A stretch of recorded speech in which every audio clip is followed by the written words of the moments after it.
Community radio ബെൻസിക്കറിൽ ഇപ്പോൾ കഥ പറയും നേരം.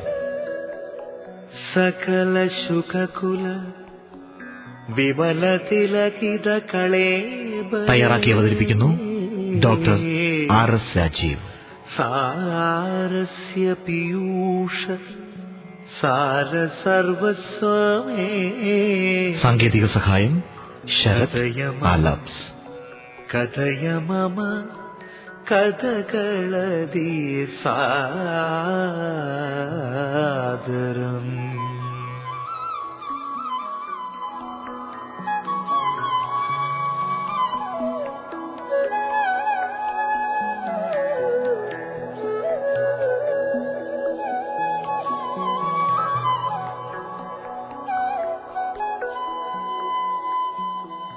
കഥ പറയും നേരം ആരംഭിക്കുകയാണ്. എല്ലാ റേഡിയോ ബെൻസികർ ശ്രോതാക്കൾക്കും നമസ്കാരം. ഞാൻ ഡോക്ടർ RS രാജീവ്. കഥ പരിചയപ്പെടുകയും വായിക്കുകയും കേൾക്കുകയും ചെയ്യുന്ന നേരമാണിത്. കാലത്തെ കീഴടക്കി നിൽക്കുന്ന ചെറുകഥകളെ ശ്രോതാക്കളുടെ ഹൃദയത്തിലെത്തിക്കുന്ന കഥ പറയും നേരത്തിലേക്ക് സ്വാഗതം.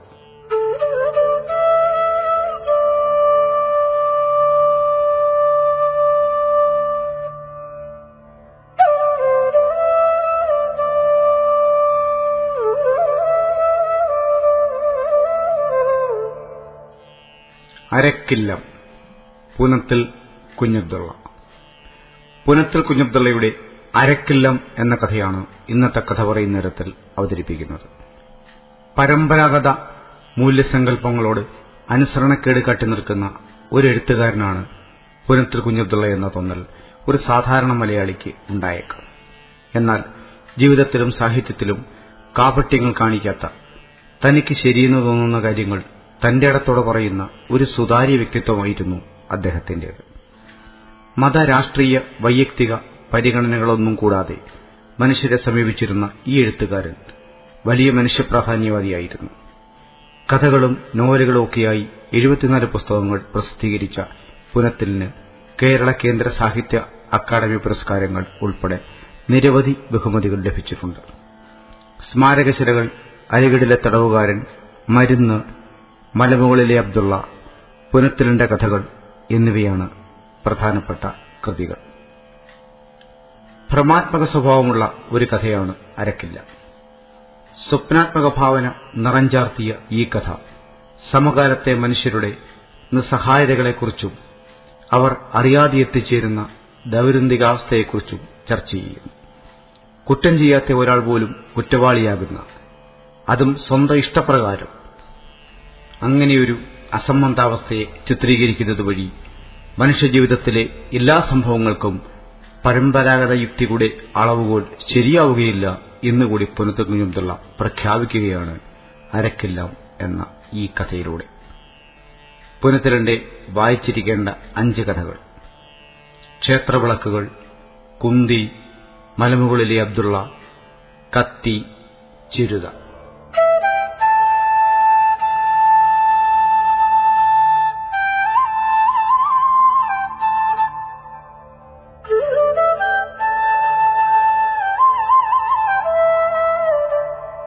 അരക്കില്ലം. പുനത്തിൽ കുഞ്ഞബ്ദുള്ള.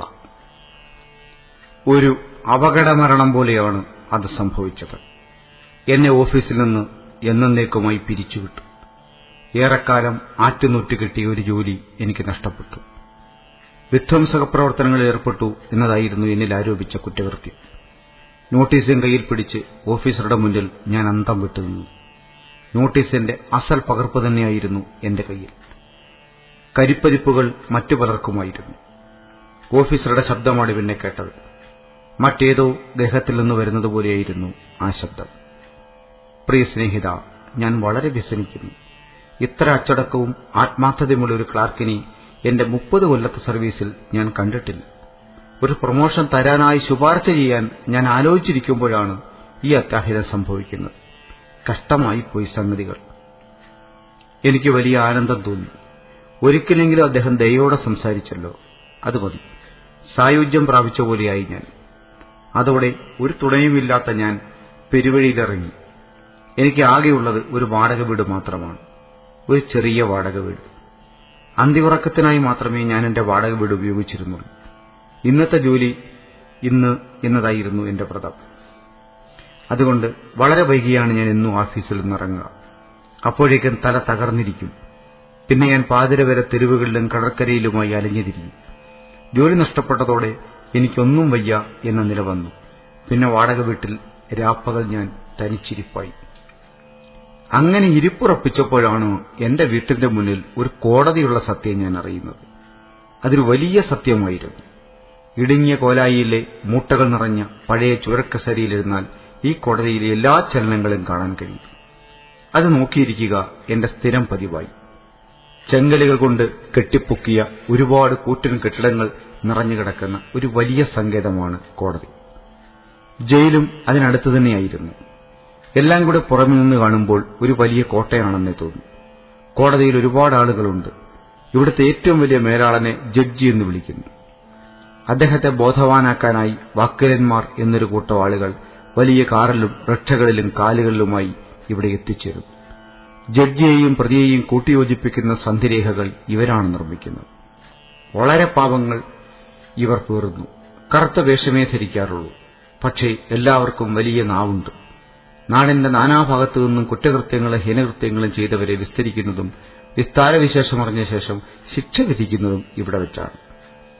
ഇതെല്ലാം മനസ്സിലായപ്പോൾ കോടതിയിൽ നടക്കുന്ന കാര്യങ്ങൾ നേരിട്ടറിയാൻ എനിക്ക് കൗതുകമായി. ഒരു കുറ്റവും ചെയ്യാതെ വിധ്വംസക പ്രവർത്തനങ്ങളിൽ ഏർപ്പെട്ടവനെന്ന് മുദ്രയടിക്കപ്പെട്ടവനാണല്ലോ ഞാൻ. അപ്പോൾ കുറ്റകൃത്യങ്ങളെക്കുറിച്ചും വിചാരണയെക്കുറിച്ചും ശിക്ഷാമരണങ്ങളെക്കുറിച്ചും അറിയാൻ എനിക്ക് ആഗ്രഹം തോന്നിത്തുടങ്ങി. ഒരു ദിവസം ഞാൻ കൊടുവാളെടുത്ത് വീടിന്റെ മുന്നിൽ പടർന്നു കിടക്കുന്ന പുല്ലാനിപ്പടർപ്പുകളും പച്ചിലക്കാളികളും വെട്ടിത്തെളിയിച്ചു. ഒരുപാട് പാമ്പുകളും മറ്റധകൃത വിഷജീവികളും അതോടെ സ്ഥലം വിട്ടു. കാടുപോയതോടെ കോടതിക്ക് എന്നെയും എനിക്ക് കോടതിയെയും പൂർണ്ണമായി കാണാനുള്ള കാഴ്ചാ സൗകര്യമുണ്ടായി. കയ്യാമം വെച്ച കുറ്റവാളികളെ പോലീസ് അകമ്പടിയോടെ ആനയിക്കുന്നതും കറുത്ത വേഷവിധാനത്തോടെ വക്കീലന്മാർ സഞ്ചരിക്കുന്നതും പല ബെഞ്ചുകളിലിരിക്കുന്ന ജഡ്ജിമാർ കാറുകളിൽ വന്നിറങ്ങുന്നതും ഞാൻ നോക്കി നിന്നതോടെ എനിക്കതെല്ലാം അടുത്തുപോയി കാണാൻ ആഗ്രഹമായി. അങ്ങനെയാണ് ഞാൻ കോടതി വളപ്പിലേക്ക് ആദ്യമായി കാലെടുത്തു വെച്ചത്. ഭയങ്കര വിശാലമായിരുന്നു കോടതി വളപ്പ്. അല്പനേരം ഞാൻ അന്തം വിട്ടു നിന്നുപോയി.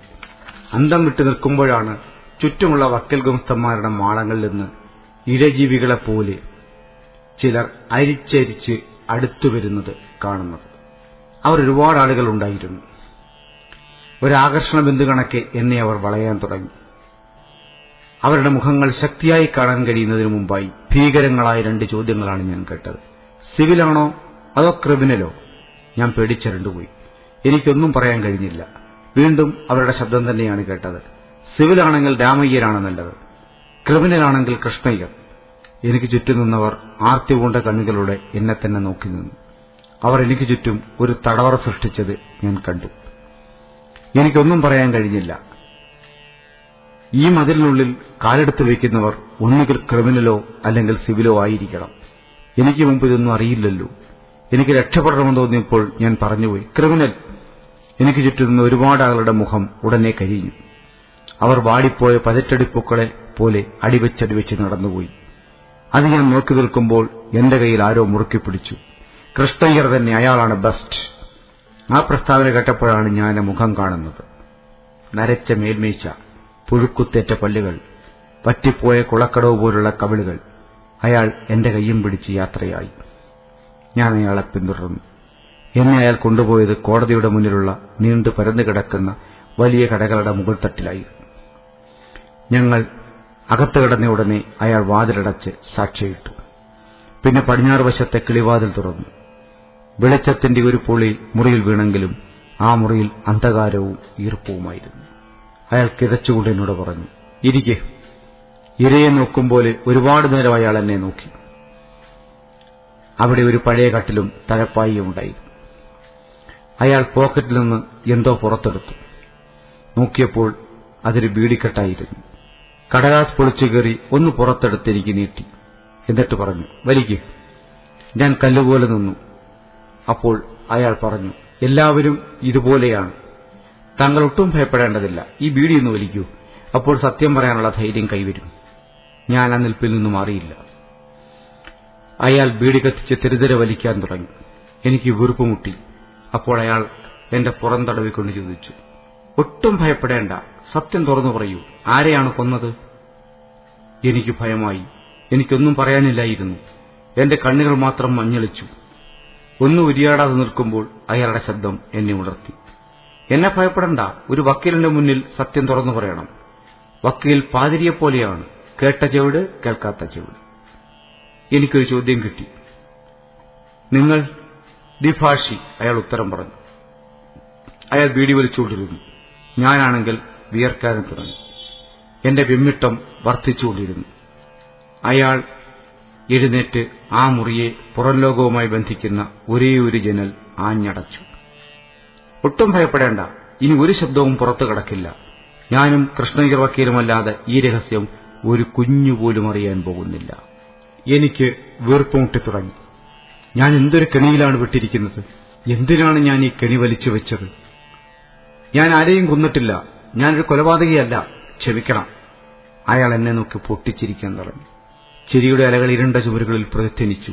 ശബ്ദവും ചൂടുപിടിച്ച പുകയും അരണ്ട വെളിച്ചവും മുറിയിൽ കിടന്ന് വീർപ്പുമുട്ടിപ്പിടഞ്ഞു. എത്ര തവണ ഞാനിതെല്ലാം കേട്ടതാണ്. ഒരു കൊലപാതകയും ആദ്യം കുറ്റം സമ്മതിക്കുകയില്ല. അല്പനേരം അയാൾ എന്താ ആലോചിച്ച ശേഷം പറയാൻ തുടങ്ങി. സാവകാശ സത്യം പറഞ്ഞാൽ മതി, ഞാൻ കാത്തിരിക്കാം. നിശബ്ദമായ കുറെ നിമിഷങ്ങൾ നീങ്ങി. ഞാനൊന്നും പറയാതായപ്പോൾ അയാൾ തന്നെ പറയാൻ തുടങ്ങി. ഇന്നലെ രാത്രി ഈ പട്ടണത്തിൽ 3 കൊലപാതകങ്ങളാണ് നടന്നത്. സബ്മറയിലെ ഹോട്ടൽക്കാരി, കാബറേക്കാരി, ഹുണ്ടിക കച്ചവടക്കാരൻ K D. Krishnan, retired judge Vasundhara Varma. ഇവരിൽ ആരെയാണ് താങ്കൾ കൊന്നതെന്ന് മാത്രം പറഞ്ഞാൽ മതി. ബാക്കി കാര്യം ഞാൻ ഏറ്റിരിക്കുന്നു. ഇത്രയും പറഞ്ഞ് വീണ്ടും തഴപ്പായി വിരിച്ച കട്ടിലിരുന്ന് ബീഡി വലിക്കുകയും എന്റെ പുറം തടവിക്കൊണ്ടിരിക്കുകയും ചെയ്തുകൊണ്ട്. സുഹൃത്തെ, കൊലപാതകയെ കണ്ടാൽ എനിക്കറിയാം. എന്നോടൊന്നും മറച്ചു പിടിക്കണ്ട. അയാൾ എന്റെ വലത് കൈപ്പടം പിടിച്ചെടുത്തു മണത്തു. ഹൗ ഭീകരം! ചോരയുടെ മണം. അയാൾ അല്പം നീങ്ങിയിരുന്നു. എന്നെ ഒരു നികൃഷ്ടജീവിയെപ്പോലെ നോക്കിക്കൊണ്ട് അയാൾ പറഞ്ഞു, കൈ കഴുകുകൂടി ചെയ്തില്ലല്ലേ? ഞാൻ വിയർത്തു. സുഹൃത്തെ, വിഷമിക്കരുത്. ഇതൊക്കെ സാധാരണയാണ്. കൊല ചെയ്യാൻ നേരത്തെ ധൈര്യമൊക്കെ ഏത് ഭീരുവിനും എങ്ങു നിന്നോ കൈവരും. ശത്രു മരിച്ചു കഴിഞ്ഞാലാണ് അവൻ വിയർക്കുക. ആ വിയർപ്പ് അവസാനിക്കുന്നത് അവൻ രക്ഷപ്പെടുന്നതുവരെ, അല്ലെങ്കിൽ കൊലക്കയർ വീഴുന്നതുവരെ. എന്റെ കുപ്പായത്തിന്റെ അടിഭാഗം പൊക്കി ഞാൻ വീശാൻ തുടങ്ങി. ഏതോ ശവക്കുഴിയിൽ വന്നുവിട്ട അനുഭവമായിരുന്നു എനിക്ക്. അയാൾ എഴുന്നേറ്റ് ചുമരിൽ തൂക്കിയ ഒരു വിശറി കയ്യിലെടുത്തു. പിന്നെ എന്നെ വീശിത്തുടങ്ങി. ഒരുപാട് കൊലപാതകികൾ ഇതിന്റെ കാറ്റുകൊണ്ടിട്ടുണ്ട്. സുഹൃത്തെ, മടിക്കണ്ട. എന്നോടെല്ലാം തുറന്നു പറയൂ. കുറ്റമേറ്റു പറയുമ്പോൾ മനസ്സ് ഒരു ധാരാളിയുടെ പണസഞ്ചിയാണെന്ന് ധരിക്കൂ. ഞാൻ വീണ്ടും മിണ്ടാതിരുന്നു. പുറത്ത് മഴയുറ്റുന്ന പോലെ ടൈപ്പ്റൈറ്ററിന്റെ ശബ്ദം കേട്ടു തുടങ്ങി. വരാന്തയിൽ ആരൊക്കെയോ പിറുപിറുക്കുന്നു. അയാൾ ചോദിച്ചു, ഇന്നലെ വൈകുന്നേരം താങ്കൾ ഹുണ്ടിക വ്യാപാരിയുടെ വീട്ടിൽ പോയിരുന്നില്ലേ? വിശ്വാസത്തിന്റെ പേരിൽ കുറച്ച് പണത്തിനായി താങ്കൾ ആവശ്യപ്പെട്ടില്ലേ? ഇല്ല, വ്യാപാരി എനിക്കറിയില്ല. അയാൾ പൊട്ടിച്ചിരിക്കുവാൻ തുടങ്ങി. ഇതൊക്കെ ഞാൻ എത്ര തവണ കണ്ടതാണ്. അയാൾ വീണ്ടും പ്രസംഗം ആരംഭിച്ചു. സുഹൃത്തെ, താങ്കളെ ആഫീസിൽ നിന്ന് വിധ്വംസ പ്രവർത്തനങ്ങളിൽ ഏർപ്പെട്ട കാരണം പിരിച്ചുവിട്ടതും കഴിഞ്ഞ 3 മാസം ജോലിയൊന്നുമില്ലാതെ ആ വാടക വീട്ടിൽ കുത്തിയിരിക്കാറുള്ളതും എനിക്കറിയാം. അയാൾ തുടർന്നു. സുഹൃത്തെ, എന്നെ തെറ്റിദ്ധരിക്കരുത്. 3 മാസക്കാലം കുത്തിയിരിക്കാൻ ഒരു സാധാരണക്കാരന് സാധ്യമല്ല. കൊലക്കുറ്റത്തിന് വാസനയുള്ളവരെ അങ്ങനെ ചെയ്യാനാവും. ഞാൻ മിണ്ടാതിരുന്നു. അയാൾ ഒരു മെരുകിനെപ്പോലെ അങ്ങോട്ടും ഇങ്ങോട്ടും നടക്കാൻ തുടങ്ങി. പിന്നെ ആരോടൊന്നില്ലാതെ പറഞ്ഞു, സകല കൊലപാതകയും ഇങ്ങനെയാണ്. അവനെ രക്ഷിക്കാൻ കെൽപ്പുള്ളവനെ കൂടെ വിശ്വസിക്കില്ല. പിന്നെ എന്റെ നേരെ വിരൽ ചൂണ്ടി ചോദിച്ചു, കൃഷ്ണയ്യർ വാദിച്ച് ഏതെങ്കിലും കൊലപാതകം ശിക്ഷിക്കപ്പെട്ടതായി താങ്കൾക്ക് അറിവുണ്ടോ? അയാൾ എന്നെ ക്രൂദ്ധനായി നോക്കിക്കൊണ്ടിരുന്നു. സമ്മതിക്കാത്ത പക്ഷം അയാൾ എന്നെ എന്തും ചെയ്തേക്കുമെന്ന ഒരു ഭാവം അയാളുടെ മുഖത്ത് നിഴലിച്ചു. ഞാൻ പറഞ്ഞു, ഇല്ല. ശരി. കൈ കൂട്ടിയടിച്ച് വിജയഭാവത്തിൽ അയാൾ എഴുന്നേറ്റു. ഇനി ഒട്ടും താമസിക്കേണ്ട. ആരെയാണ് താങ്കൾ ശരിപ്പെടുത്തിയതെന്ന് മാത്രം പറഞ്ഞാൽ മതി. കേസിന്റെ കാര്യം ഞാനേറ്റു.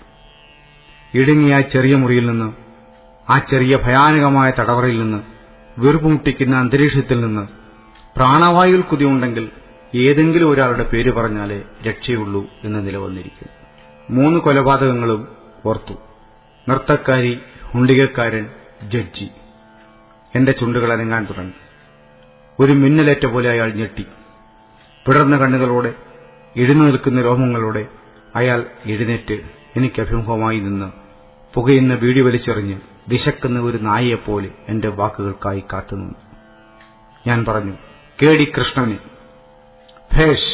ഇടിമുഴുകിയ ശബ്ദം പുറത്തു വന്നു. ഒരു വലിയ ഡിറ്റക്റ്റീവിന്റെ ഭാവത്തോടെ തലതാഴ്ത്തിപ്പിടിച്ച് അയാൾ 4-5 ചാൽ നടന്നു. കൊലപാതകം നടത്തിയത് ഏകദേശം എത്ര മണിക്കാണ് പറയാമോ? നന്നായി സമയമെടുത്തോളൂ, ഒട്ടും വിഷമിക്കണ്ട. ഞാൻ ശരിക്കും വിയർത്തു. ഒരു പേര് പറഞ്ഞാൽ രക്ഷപ്പെടുമെന്നോർത്ത ഞാൻ വിഡ്ഢിയായിരുന്നു.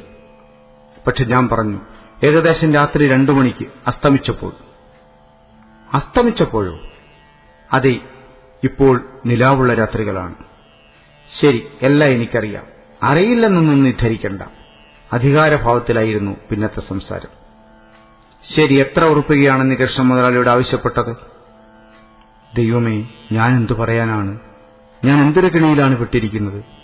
മുറിയിലെ അരണ്ട വെളിച്ചം വീണ്ടും മങ്ങാൻ തുടങ്ങി. മെഴുകുതിരി തീരാറായിരിക്കുന്നു.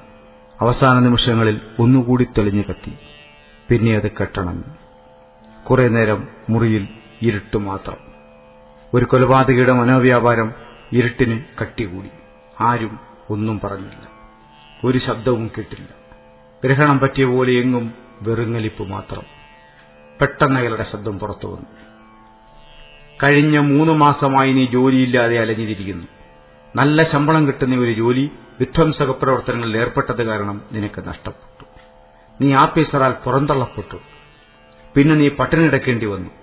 സഹിക്കാതായപ്പോൾ നിന്റെ ചെറിയ ചെറിയ സമ്പാദ്യങ്ങൾ വിൽപ്പന നടത്തി. അതെല്ലാം 2 മാസം കൊണ്ട് നിലച്ചു. പിന്നെ നീ സുഹൃത്തുക്കളിൽ നിന്ന് കടം വാങ്ങാൻ തുടങ്ങി. 1 മാസം കഴിഞ്ഞപ്പോൾ എല്ലാ മുഖങ്ങളും തിരിഞ്ഞപ്പോൾ നീ എവിടെയുമില്ലാതായി. അയാൾ ഒറ്റ വീർപ്പിലാണ് ഇത്രയും കാര്യങ്ങൾ പറഞ്ഞത്. എന്നിട്ട് തുടർന്നു, പട്ടിണി കിടന്ന് സഹിക്കവയ്യാതായപ്പോൾ നീ കെ.ഡി. കൃഷ്ണന്റെ സന്നിധാനത്തിലെത്തി. കുറച്ചു പണം കടം തരാനായി കെഞ്ചി. പന്തയം വെക്കാൻ ആത്മാവല്ലാതെ മറ്റൊന്നും നിന്റെ കയ്യിലില്ലെന്ന് പറഞ്ഞപ്പോൾ അയാൾ പൊട്ടിച്ചിരിച്ചു. ആ ചിരി ആത്മാവിനെ വ്രണപ്പെടുത്തിയപ്പോൾ നിനക്ക് സഹിച്ചില്ല. പിന്നെ നീ താമസിച്ചില്ല. കത്തി നിവർത്തിട്ട് അയാളെ കുത്തി. ദീർഘവിശ്വാസം വിട്ടുകൊണ്ട് അയാൾ തുടർന്നു, എന്നോടൊന്നും മറച്ചു പിടിക്കണ്ട. എനിക്കെല്ലാം അറിയാം മനുഷ്യ. നിനക്ക് കുലക്കുറ്റത്തിൽ നിന്ന് രക്ഷപ്പെടണമെങ്കിൽ നീ കൊല നടത്താൻ ഉപയോഗിച്ച കത്തി എവിടെയാണെന്ന് മാത്രം പറഞ്ഞാൽ മതി. എനിക്കൊരു നിൽക്കക്കളിയുമില്ല. ഇയാൾ എന്നെ വെറുതെ വിടുമെന്ന് തോന്നുന്നില്ല. ഈ കോടതി വിളപ്പിൽ കാലെടുത്ത് വയ്ക്കാൻ ഏതൊരു നിർഭാഗ്യശക്തിയാണ് എന്നെ പ്രേരിപ്പിച്ചത്. അയാൾ ചോദിച്ചു, പറയൂ, എവിടെയാ കഠാരി? ഇനി ഒരു ആയുധം കണ്ടുപിടിക്കണം. തീപ്പെട്ടി പോലും ഉപയോഗിക്കാത്ത ഞാൻ പരാജയപ്പെട്ടില്ല. ഞാൻ പറഞ്ഞു, എന്റെ അടുക്കളയിലെ പച്ചക്കറിക്കൊട്ടയിൽ. ഹഹ, അയാൾ ചിരിക്കാൻ തുടങ്ങി. നീ എല്ലാം തുറന്നു പറയുന്നുവല്ലോ ചങ്ങാതി. നീ സത്യവാനായ ഒരു കുറ്റവാളി തന്നെ. വിയർപ്പ് തുടച്ചുകൊണ്ട് അയാൾ ചോദിച്ചു, ചങ്ങാതി, നിനക്ക് ദാഹിക്കുന്നുണ്ടോ? ഉണ്ടെങ്കിൽ ഈ മൺകൂജയിൽ നല്ല തണുത്ത വെള്ളമുണ്ട്. കുറച്ചു കുടിക്കുകയും ബാക്കി നിനക്ക് മുഖം കഴുകുകയും ചെയ്യാം. നിന്റെ ക്ഷീണം മാറട്ടെ. വളരെ വിശ്വസനീയവും ആത്മധൈര്യത്തോടും കൂടിയാണ് അയാൾ സംസാരിച്ചത്. ഇത്ര കൃത്യമായി ഇത്രയും കാര്യങ്ങൾ ഇയാളെങ്ങനെ ഗണിച്ചെടുത്തു? എന്നെക്കുറിച്ച് എനിക്ക് തന്നെ സംശയമായി. കഴിഞ്ഞ രാത്രിയിൽ ഞാൻ എന്താണ് ചെയ്തിരുന്നത്? ഞാൻ എവിടെയായിരുന്നു? ഞാൻ കെ.ഡി. കൃഷ്ണന്റെ കടയിൽ പോയിരുന്നോ? അയാളോട് പണം വായ്പ ചോദിച്ചിരുന്നോ? എന്താണ് എനിക്കൊന്ന് ഓർമ്മിക്കുവാൻ കഴിയാത്തത്? ദാരിദ്ര്യത്തിലും കഷ്ടപ്പാടിലും അടിപ്പെട്ട് എന്റെ ഓർമ്മശക്തി കൂടി നശിച്ചുപോയെന്നോ? ഇന്നുവരെയുള്ള എന്റെ കൈമുതൽ ആത്മാർത്ഥത മാത്രമായിരുന്നു. അതിനെ അടിസ്ഥാനപ്പെടുത്തി മാത്രമാണ് എന്റെ എല്ലാ ചെയ്തികളും. എനിക്ക് അയാളെ അനുസരിക്കാൻ തോന്നി. എനിക്ക് ദാഹിച്ചു. മൺകൂജയിൽ നിന്ന് വെള്ളമെടുത്ത് ഞാൻ കുടിച്ചു. പിന്നെ മുഖം കഴുകി. പെട്ടെന്ന് അയാളുടെ ചോദ്യം വീണു, എത്ര കുത്തുകൾ കുത്തി ചങ്ങാതി? 13. എക്സാക്ട്ലി. അയാൾ മീശ പരത്തിക്കൊണ്ട് ചിരിച്ചു. നീ സത്യം പറയാൻ തുടങ്ങിയിരിക്കുന്നു. പോസ്റ്റ്മോർട്ടം റിപ്പോർട്ട് ഞാൻ കണ്ടതാണ്. 13 കുത്തുകൾ അവർ അടയാളപ്പെടുത്തിയിട്ടുമുണ്ട്. ഭേഷ്. അല്പനിമിഷം ഒരു കുറ്റാന്വേഷകന്റെ ഭാവവിശേഷത്തോടെ എന്തോ ഓർത്ത ശേഷം അയാൾ ചോദിച്ചു, നിന്റെ ചോരക്കറ പുരണ്ട വസ്ത്രങ്ങൾ എവിടെ? എന്റെ ദേഹം മുറിച്ച് ചോര വരുത്താൻ എനിക്ക് പ്രാപ്തിയില്ല. അതിനാൽ ഞാനൊരു കളവ് പറഞ്ഞു. അവ ഞാൻ കത്തിച്ച് ചാമ്പലാക്കി. എത്രാം തീയതിയാണ് കൊല നടന്നത്? ജൂൺ 6-ാം തീയതി. അയാൾ എന്തൊക്കെയോ ആലോചിച്ചു. പിന്നെ ഒരു വിഡ്ഢിയെപ്പോലെ ചിരിച്ചു. ക്രൂരനെപ്പോലെ എന്നെ നോക്കി 4-5 ചാൽ നടന്നു. പിന്നെ പറഞ്ഞു, ശരി. ശരിയെന്ന് പറഞ്ഞത് ഒരു വിലാപകാവ്യം അവസാനിക്കുന്ന ദുഃഖത്തിലും ലാഘവത്തിലുമായിരുന്നു. അതോടെ അയാൾ ഒന്നും പറയാതെയായി. ഒരുപാട് നേരം മിണ്ടാതിരുന്നു. പിന്നെ പെട്ടെന്ന് അയാൾ പുറത്തേക്കിറങ്ങി. പുറമേ നിന്ന് വാതിൽ ആഞ്ഞടിക്കുന്നത് മാത്രം ഞാൻ കണ്ടു. ശേഷം ഒന്നും കണ്ടില്ല. കേൾക്കുക മാത്രമേ ഉണ്ടായുള്ളൂ. ആദ്യം താക്കോൽ കൂട്ടത്തിന്റെ ചിലമ്പൽ, പിന്നെ താഴെ വീഴുന്ന ഒച്ച.